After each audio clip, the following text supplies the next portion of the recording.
Hello, friend. Today we are talking about the procedures, the professional treatments that I have had done on my skin over the years. I'm going to tell you exactly what I've done and how at this age of 46 in the height of perimenopause, I still get compliments all the time on my skin. And I am frequently told how I don't look my age and I look way younger than I am. And I don't say this at all because I want to brag, but because I want to show you in the subsequent minutes how that doesn't just happen and how it's not all just genetics. Okay, it's not just luck. So if we have not met, I'm Dr. Ray. I'm a board certified dermatologist. I have been treating aging faces for 15 years. I am an aging woman myself, as I mentioned, at the age of 46. And this is my bread and butter. This is what I love to do. I love to talk about skin changes in our 40s and beyond because we are all experiencing them, and how we can address them, how we can mitigate them, how we can age in a way that feels really, really good. And again, in this video, you're going to learn exactly what I've done, and we're just going to get right into it. At the end of the video, I'm going to give you some big takeaways here, okay? And by the way, if you want a quick start guide on how to age amazingly well in perimenopause and menopause, comment guide, and I will send you the Dermatologist No Nonsense Guide to Aging Like a Pro in Midlife, where you're going to get some really specific actionable tips on how to take from skincare, from lifestyle shifts, and even professional treatments to age in a way that feels really, really good. So again, comment guide and I'll get that over to you. Okay, so we're gonna dive straight in. Okay, so here's where I wanna start. Neuromodulators like Botox, like Dysport, Daxxify, those are the big three that I use because those are the ones we carry in our office. And I actually love all of them, but if I had to pick, I would probably pick Daxxify first in terms of my top choice because it does tend to last longer for me. That is one of the newer neuromodulators. And second would be Dysport and then Botox. Botox just doesn't last as long for me as the other ones. Now, that's just me, right? That's my response to these neuromodulators.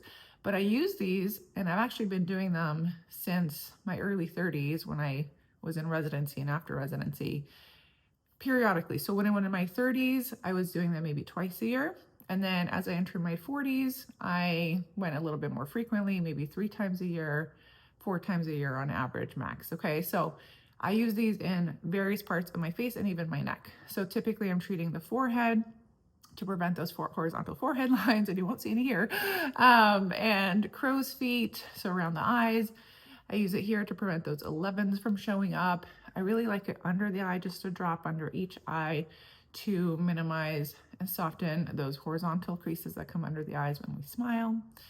And I've more recently done some in my jawline to help with a little bit of lift in that jawline and kind of snatching it a little bit there. And then in my neck, I have really prominent, we call them platysmal bands. They're these vertical bands that show up in the neck and basically pull down on the jawline as well. And it helps to not only smooth out the neck a little bit, but to give a little bit of lift in that jawline as well when we treat those. So those are the areas that I get neuromodulators. And again, at this stage in my mid-40s, I'm doing it a few times a year. And I attribute the fact that I really have no major wrinkles, as you can see, to that consistent use of neuromodulators. I really think that if I was not doing them consistently, as I have been, now there are periods when I've been less consistent where I've done it maybe once or twice a year just because of life getting in the way. And yes, I am a dermatologist. I do work in a clinic, but it's still really hard for me to, when I'm in clinic, stay after work or something to do treatments, especially after having kids. I need to get home to my kids, and I don't actually have a lot of time to just hang around after clinic and do treatments on myself. So it's actually less frequent than you might think it is. And so yeah, I do think that because I've been using these neuromodulators fairly consistently is why my skin is so smooth. Now I've done other things too, so let's get into that.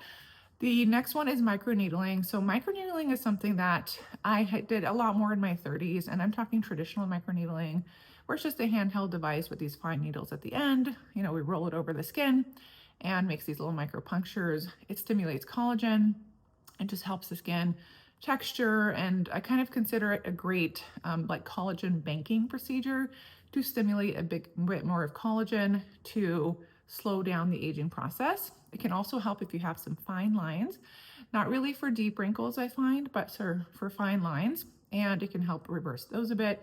It's great for textured acne scars as well. Personally, I just use it for a bit of rejuvenation And typically, again, in my 30s, I was doing it twice, maybe max 3 times a year. And again, not super consistently. I try to be consistent as I can, but I really didn't do it on a schedule. I just kind of did it when I had time to do it. And so it would average out to about 2 to 3 times a year. Now that I'm in my 40s, I still like microneedling periodically, but less often. And I switched it out for more sort of intense, deeper types of treatments that do a little bit more collagen stimulation and elastin stimulation in the form of energy-based devices. And I'll tell you about those in a minute. And another part of my journey that I think has really contributed to my being able to keep things a bit more lifted and smooth than they would have been otherwise is that I, again, fairly consistently, but not on a schedule per se, but on a regular basis, I have done fillers, and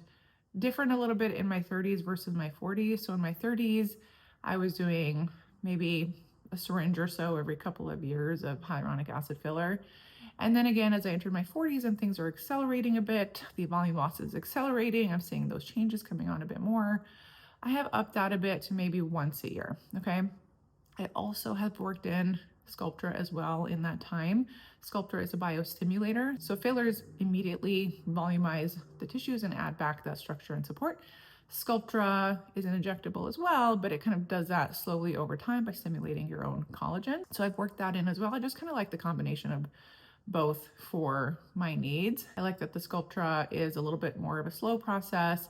It's a little bit softer, but I still want that like firm support from the filler in certain areas like my cheekbones. And as I've entered my 40s, I've started to do more of these injectables also, not just in the cheek area, but also in the temples, because I've got some volume loss there.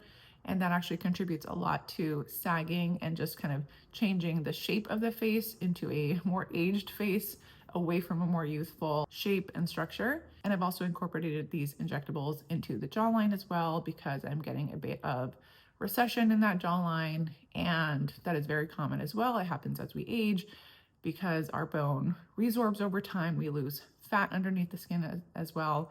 So we're losing that support in the jawline. So that is where I've been using these injectables, Sculptra and hyaluronic acid filler for volumizing. And again, in my 30s, a little bit less often, and mainly focused like on the cheek or mid-face area. As I've entered my 40s, I have found that I need it a bit more in other areas of my face as well. And I do want to say that there is definitely a way to do fillers where it can be very natural looking and subtle, but still give you a result. Okay, is it going to be a facelift result? No.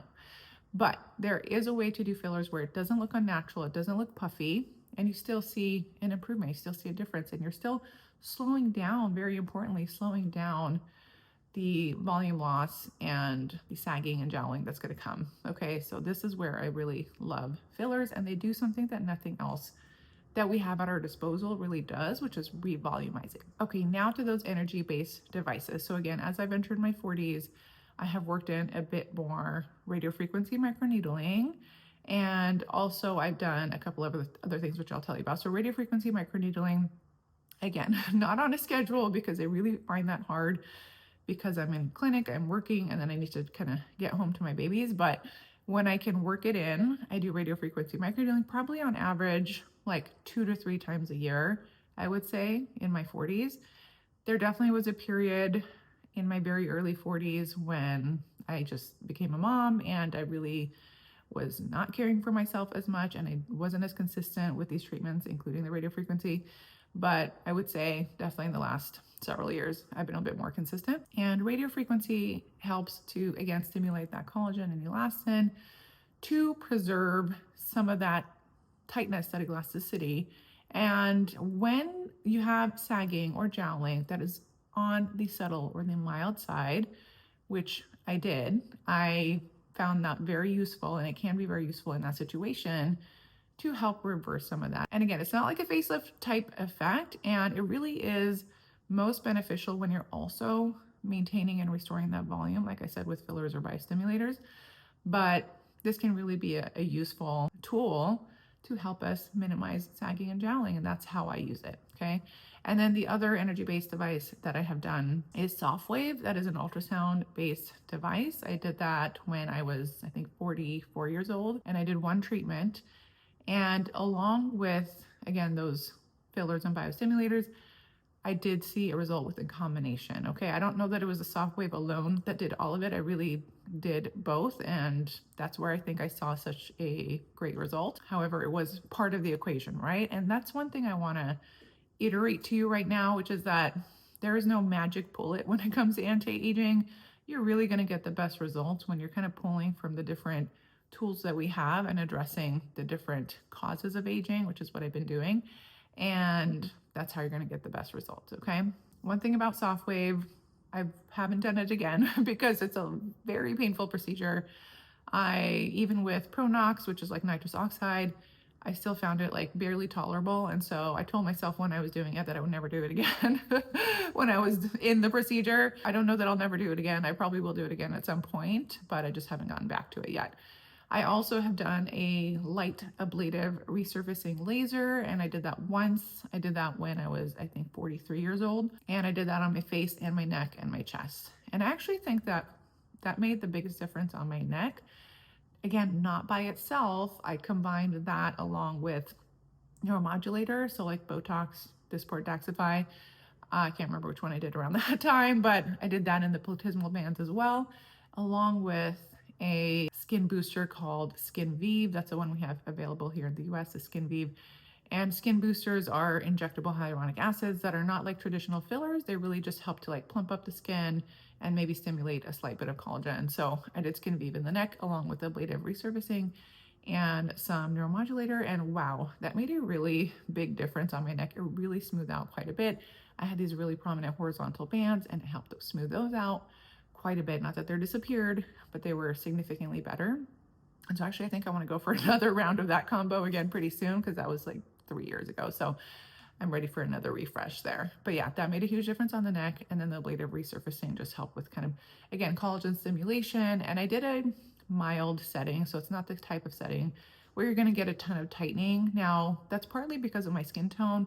And because of my skin tone, I cannot do a very aggressive ablative resurfacing with the CO2, which is what we have in our office. So we didn't do that, and that didn't really, give me much tightening effect, but it just helped with the surface texture significantly. And also, again, banking some of that collagen, so it's slowing down those wrinkles and the sagging over time. And then most recently, in the last like 6 months, I've done 2 sessions of Photona 4D. This is a combination laser where it combines some of that resurfacing, ablative resurfacing, again, in a mild setting with erbium and a deeper non-ablative ND-YAG. And so that helps to do a little bit of tightening along with some surface improvement as well. So it's kind of a combination laser. I've done 2 sessions out of 3. I'm going to go for my 3rd one probably in the next few months when life settles down a little bit.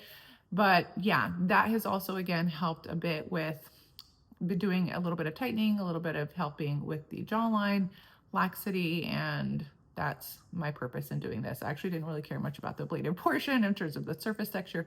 I think my surface texture is fine right now. I actually just wanted to try a different technology for that deeper tightening. So let's see how that goes. Okay, so that was a lot, and I hope I didn't overwhelm you or make you have FOMO or anything like that. Let's do a quick recap. So again, in my 30s, a bit less frequently than in my 40s, I've been doing neuromodulators like Botox, Dysport, or Daxxify, one of those, fairly regularly. And again, not on a specific schedule, but on average, a couple times a year in my 30s and maybe 3 to 4 times a year in my 40s. And that has been really the big game changer in keeping my skin smooth and free of wrinkles, okay? 2 is microneedling, which I did more in my 30s than I have in my 40s. And in my 40s, I have shifted more toward the energy-based devices like radiofrequency microneedling, along with a session of ultrasound-based tightening in the form of SoftWave, and also in the form of Photona 4D as a tightening device. I had 1 ablative laser session with CO2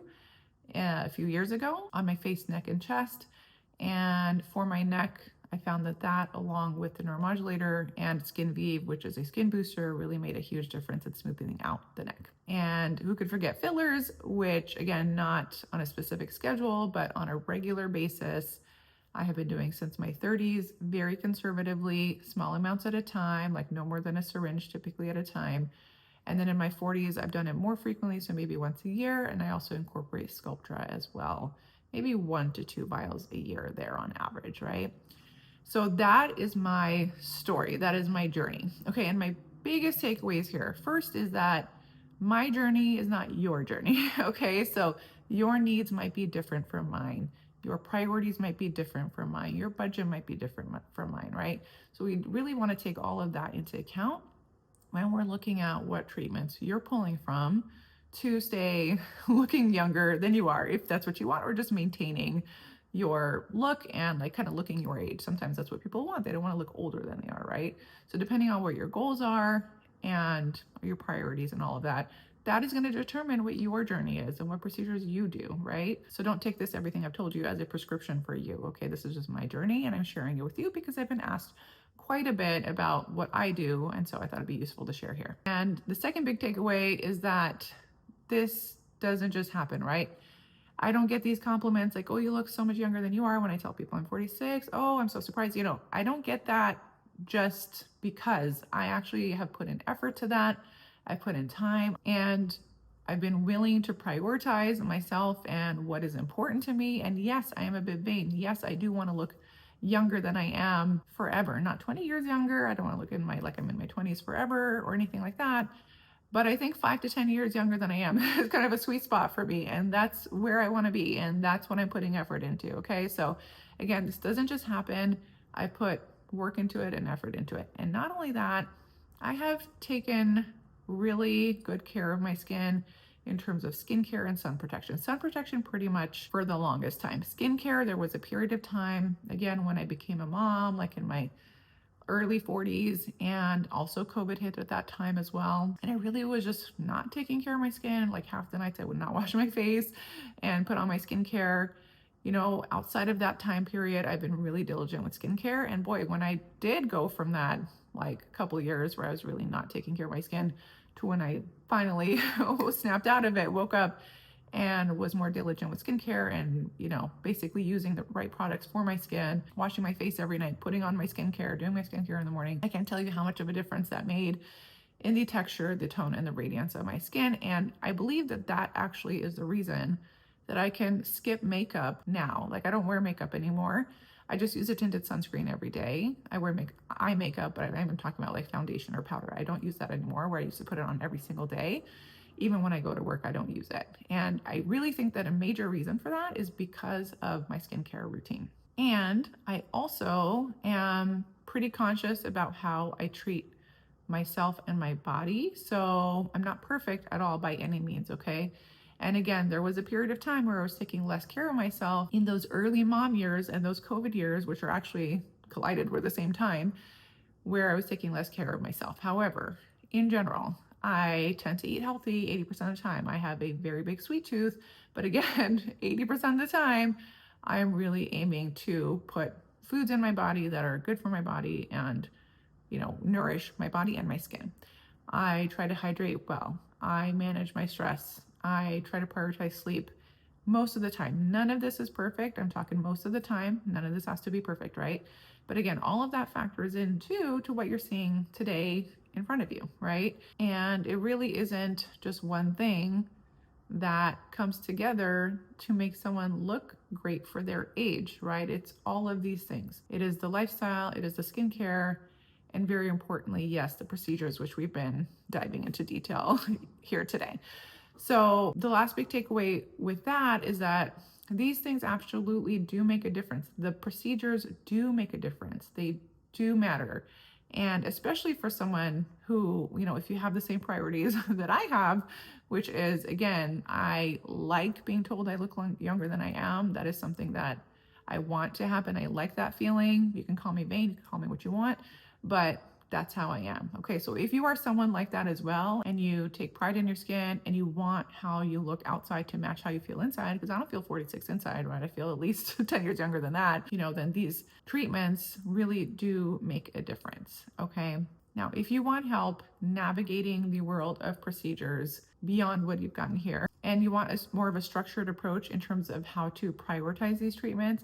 And also, in addition to that, just personalized guidance and advice on your particular situation and what might be beneficial for your particular skin and your concerns. Then you will want to get on the priority list for my program, Ageless Alchemy. Inside Ageless Alchemy, we combine these different factors. We've combined skincare, and I've developed protocols for the skincare, telling you exactly what to use, when, etc., based on your skin type and other factors.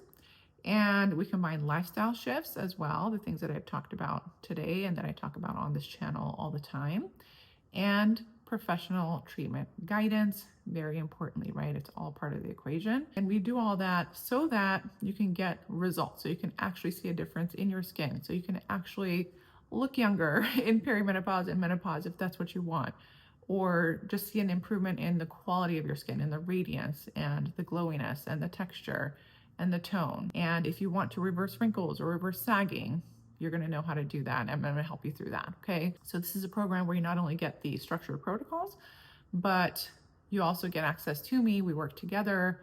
I'm committed to helping you get the results that you want. Okay, so if you want on the priority list for that, which means that you'll be first to be notified when we open registration very soon. And not only that, you're going to be first in line to get 50% off as one of the founding members. We've already opened one founding round, and now we're opening up another one shortly. Space is going to be limited for this one, again, because there is direct access to me and I only have a certain bandwidth.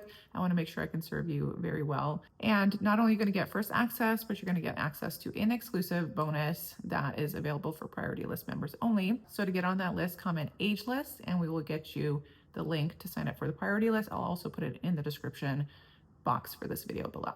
Okay, so I cannot wait to work with you and get you where you want to be. That is it for now, and I welcome any and all questions around any of the procedures I talked about or anything else that you want to hear about on this channel. What are you dealing with when it comes to aging? What are your pain points? I really want to know, whether it's like specific skin changes that you're seeing or just feeling like overwhelmed around what to do and all the information out there. I really want to know where you're struggling, and that way I can know how to help you best. Okay. All right. That's it for now. Great chatting with you, and I'll see you here next week.